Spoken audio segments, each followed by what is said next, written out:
हमारी संस्कृति, हमारे संस्कार सदा रहें हमारे साथ। सब्सक्राइब करें तिलक। हाँ देवी, समुद्र में जो दिव्य संपदाएं निहित हैं, उन्हें निकालने के लिए देवताओं और दानवों का मिलाप आवश्यक है।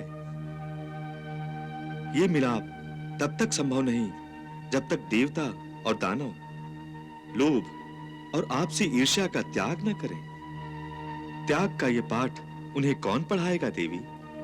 मैं स्वयं तो देवताओं के गुरु बृहस्पति को दानवों से संधि की प्रेरणा दूंगी और उनके हृदय में ये विश्वास दृढ़ करूंगी कि दोनों का हित समुद्र मंथन करने में निहित है।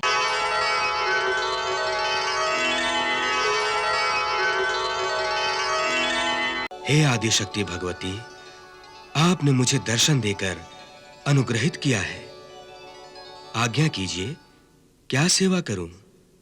हे वत्स, यदि आप देवताओं का उचित मार्गदर्शन करें तो यही मेरी बहुत बड़ी सेवा होगी, क्योंकि मेरा उद्देश्य ही जगत कल्याण है और ये उद्देश्य उस समय तक प्राप्त नहीं हो सकता जब तक देवासुर संग्राम बंद नहीं होता और दोनों में संधि नहीं हो जाती। देवताओं और असुरों में संधि? हे आदिशक्ति महामाया, प्रकाश और अंधकार में संधि की संभावना कैसे हो सकती है? देवगुरु, जब प्रकाश अंधकार से मिलता है तो अंधकार भी प्रकाश में बदल जाता है।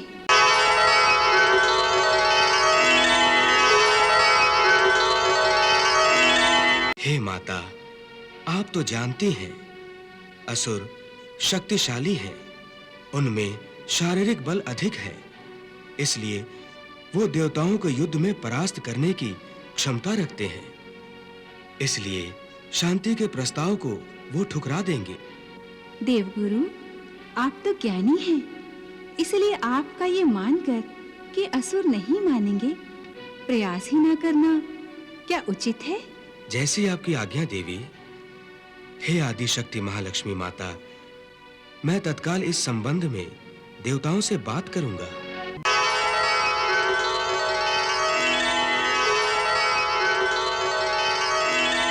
क्या बात है देवी, आप चिंतित दिखाई दे रही हैं। प्रभु, आप तो जानते ही हैं, मैं इन देवताओं और दानवों दोनों की आत्मा हूँ। मैंने ये कभी नहीं चाहा था कि ये विनाश के रास्ते पर आगे बढ़ें। हाँ देवी, जब संतान ही आपस में लड़ बैठते हैं तो माता चैन से कैसे बैठ सकती है? परंतु देवी, माता होने के नाते इस समस्या का समाधान आपको सोचना चाहिए कि देवताओं और दानवों का भला कैसे हो। प्रभु, एक ऐसा उपाय सोच रही हूँ जिससे न केवल देवताओं और दानवों का भला हो, बल्कि सारे संसार का कल्याण भी होगा। ऐसा क्या उपाय है आपके मन में देवी? समुद्र मंथन।